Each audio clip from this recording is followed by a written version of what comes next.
small Q&A session a little bit later, and Professor Sampath is going to stay around. And can I tell them your family background and how you got it? Okay. So I want to give a little bit of background about Dr. Sampath's family.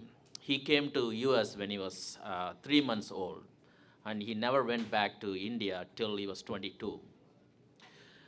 He grew up in California, and he went to high school and college. Never thought about anything about caste or anything else because his parents never spoke about caste system in the house because, as we know, none of us want our kids to know about caste system, or they don't want to see that.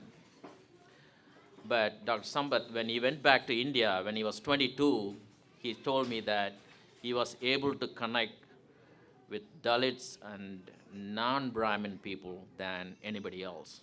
So from that point, he got interested in studying Dr. Ambedkar and the caste system. And now he's one of the professors in US studied well about Ambedkar and the caste system.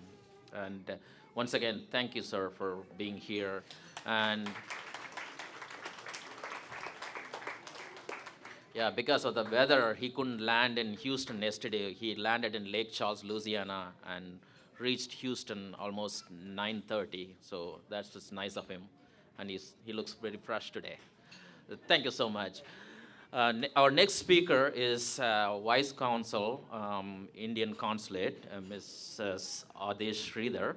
She's going to take the stage and speak about Ambedkar. And I really want to know what Dr. Ambedkar did as a Indian delegate in representing India during the British period. If you can elaborate a little bit, that would be great. Thank you. Thank you.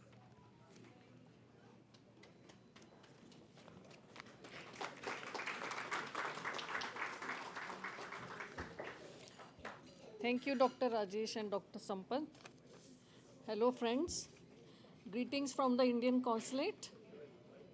It is a pleasure to be part of the celebration of 133 birth anniversary of Dr. Ambedkar. Baba Saheb Ambedkar is known as the father of the Indian Constitution. He was the first law minister of the country. He was a highly educated person through sheer hard work. But more than that, the hard-earned education and knowledge that he accumulated, he returned it to the society by championing for the upliftment of the downtrodden. He did not keep his knowledge to himself, but used it for the larger benefit of the society. He was the first person from South Asia to be conferred a PhD in economics. He was highly educated. His writings have been appreciated internationally on such vast subjects as economics, like Dr. Rajesh mentioned, water irrigation, tax reforms, labor reforms, women empowerment, social reforms, and much more. His legacy continues to inspire all over the world and serves as a beacon of a guiding light. And his statue is installed or his works studied in various universities nationally and internationally. Government of India over the years instituted many memories in his honor. Today we salute such a visionary leader who continue to inspire us to strive for the betterment of the society. Thank you very much, all of you.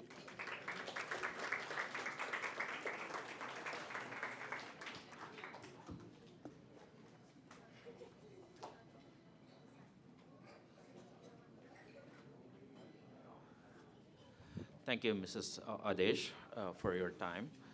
And we're going to have a question and answer session. If you guys have any questions for Dr. Sampath, you're most welcome to ask. Anybody has any questions?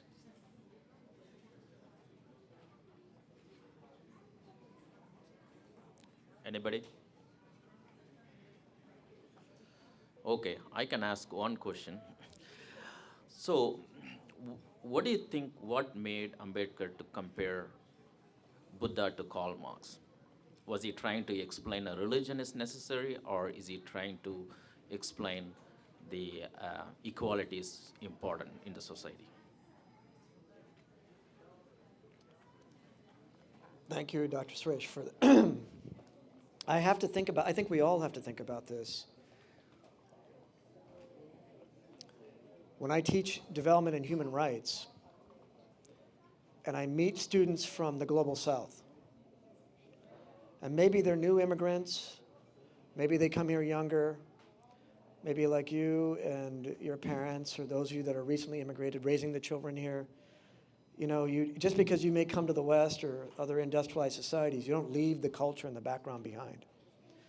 There is not a single place in the Global South, Africa, Latin America even, Asia, South Asia, where the religion and religiosity is more important than even the democratic forces and the struggles that people face.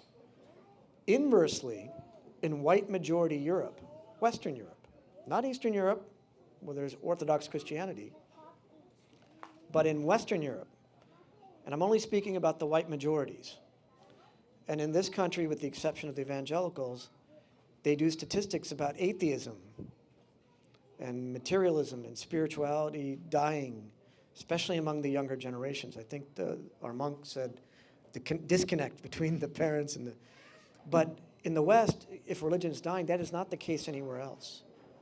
And I think Ambedkar and many other great Global South thinkers had an idea that you don't need to replicate the Western European model for democracy and dignity, that maybe we have our own way to think about this.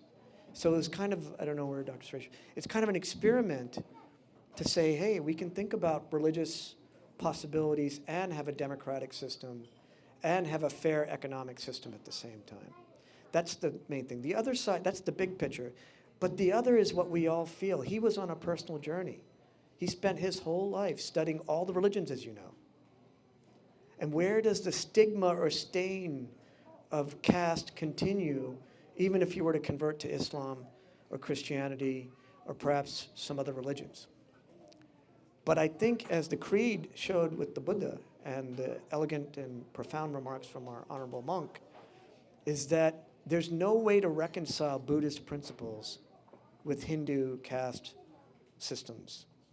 You can't say one system says impurity at birth and the other, the Buddhist system says purity at birth. I don't want to generalize about Christianity, but to say we're born in sin and we have to turn towards Christ for salvation, and not trying to criticize the religion, but it's a different model. So I think this concept of equality, which you get from democracy, and the spiritual belief of taking the ego or the self out and having true compassion for the other, they reinforce each other in a way that atheistic socialism can't. And quite frankly, I wouldn't call it atheistic, but nihilistic Western industrial democratic life that prioritizes the individual over the community. I think for you all, not just because of your children, but why are we here? We believe in a collective opportunity to be with one another. There must be a reason for that. And I think he tried to realize that in society. And to me, that's why his dream is still in the future. That dwarfs or totally overwhelms even the Gandhian experiment with the Hindutva or the collective in terms of his own ideas about what a post-colonial, post-independent India can look like. I think Dr. Ambedkar and his vision was far more profound because it puts equality and belief in the dignity of the other at the heart of the system. So, I wonder if that's your question.